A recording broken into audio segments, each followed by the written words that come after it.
Hello everyone, welcome back to my YouTube channel commerce only commerce.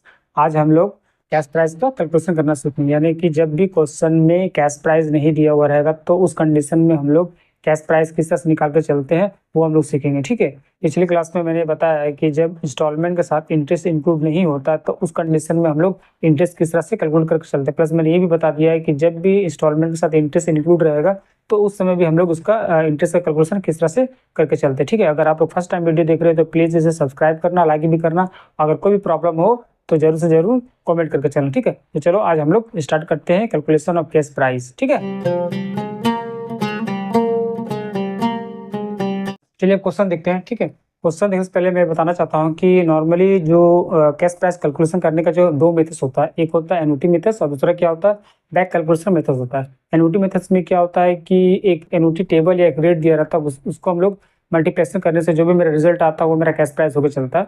लेकिन back calculation methods में जो होता है वो डिफरेंट ट्रैक होता है। ठीक है, चलिए आज हम लोग क्या करेंगे कि बैक कैलकुलेशन मेथड्स के हिसाब से हम लोग कैश प्राइस का कैलकुलेशन निकालेंगे, प्लस इंटरेस्ट का कैलकुलेशन भी करके चलेंगे। ठीक है, तो क्वेश्चन क्या है वो देख लेते हैं।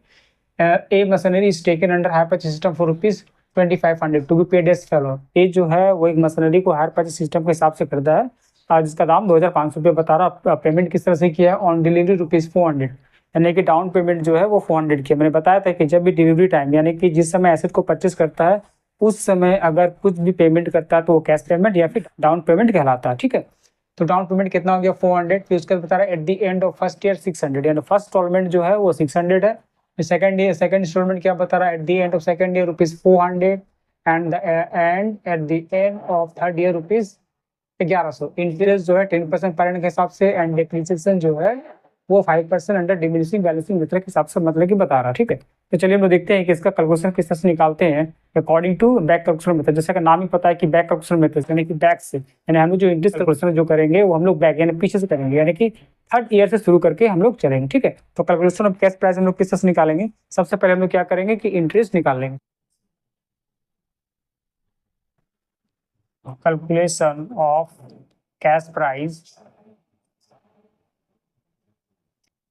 सबसे पहले में क्या करना है कि third year interest on third year, interest on third year का इंटरेस्ट निकाल के चलेंगे। ठीक है, तो थर्ड ईयर का इंस्टॉलमेंट कितना दे रहा है, 1100 रुपया दिया।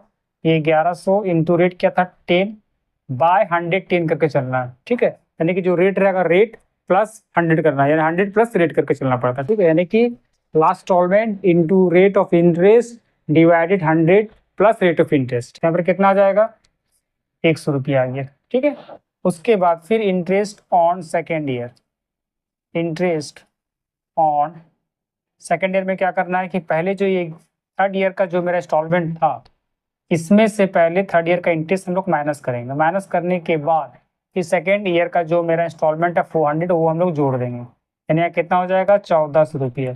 1400 रुपये डिवाइड इंटू 10 बाय 110 करके चलना। ठीक है, तो कितना हो जाएगा 127 रुपये।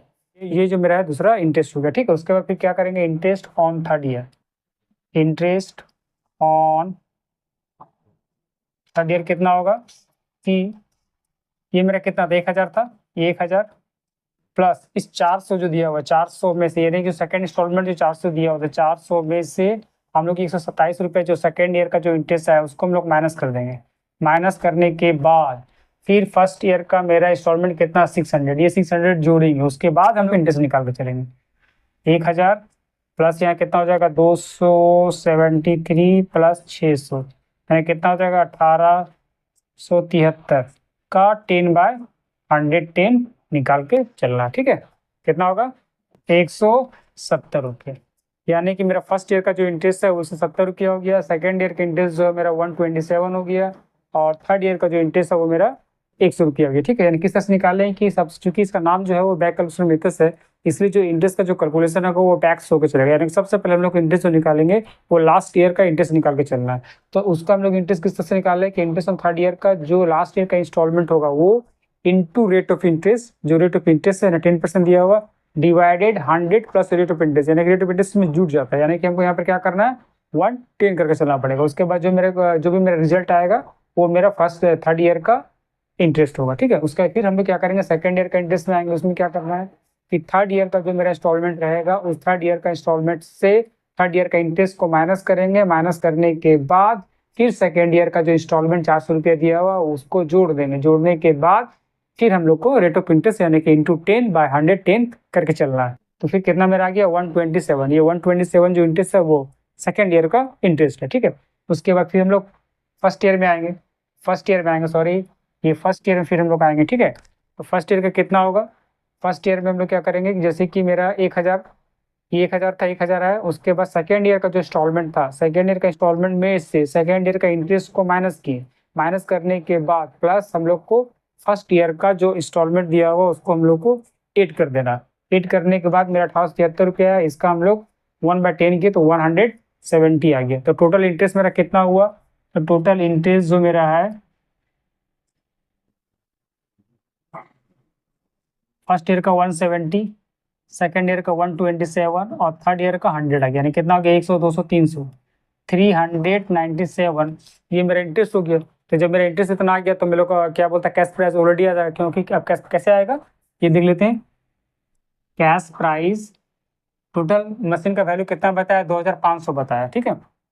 इस 2500 में से हम लोग इंटरेस्ट 397 माइनस कर देंगे तो ये 2103 के जो आएगा वही मेरा एसेट का कैश प्राइस होगा, ठीक है।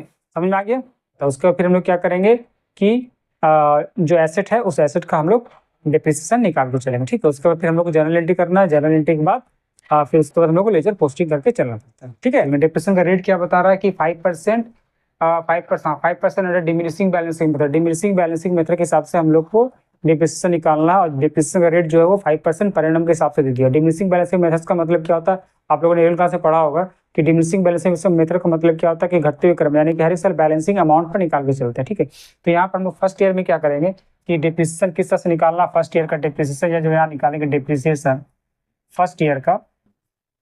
तो हम लोग क्या करेंगे कि दाम कितना था, टोटल 2103 रुपया। याद रखना है कि जब भी डिप्रिसिएशन निकलता है तो वो एसेट का जो कैश वैल्यू होता है, कैश प्राइस या फिर जो कॉस्ट प्राइस होता है वो उस पर ही हम लोग निकाल कर चलना है, कि ना कि टोटल अमाउंट पर। हम यानी टोटल अमाउंट कितना पेमेंट किए हैं उस पर नहीं होगा, उस पर नहीं होता, ठीक है, क्योंकि उस अमाउंट पर इंटरेस्ट इंक्लूड होता है, ठीक है। तो हम लोग क्या करेंगे कि जो मेरा कैश प्राइस दिया होगा 2103 रुपया, इसी का हम लोग 5% के हिसाब से डिप्रिसिएशन निकाल कर चलेंगे। यानी 2103 रुपया का 5% कितना होता है, 2103 रुपया का 5% कितना होगा, ये हो जाएगा 105 रुपया। सेकेंड ईयर का कैसे निकलेगा, ध्यान से, सेकेंड ईयर कैसे निकलेगा, वो क्या होगा कि जो मेरा फर्स्ट ईयर का जो टोटल कैश प्राइस दिया हुआ था 2103 रुपया, इसमें से हमको क्या करना है कि फर्स्ट ईयर का जो मेरा डिप्रिसिएशन आया था यानी 105 रुपया, इसको हम लोग पहले क्या करेंगे कि माइनस कर देंगे। माइनस करने के बाद हम लोग 5% निकाल के चलना, ठीक है। तो 2103 में से 105 जाएगा तो कितना बचेगा, 1998 रुपया का 5% निकाल कर चलना है, ठीक है। ये आ रहा 99 रुपीज, 99 रुपीज 490, इसको हम लोग 100 कर देंगे, ये 100 रुपया हो गया, ठीक है।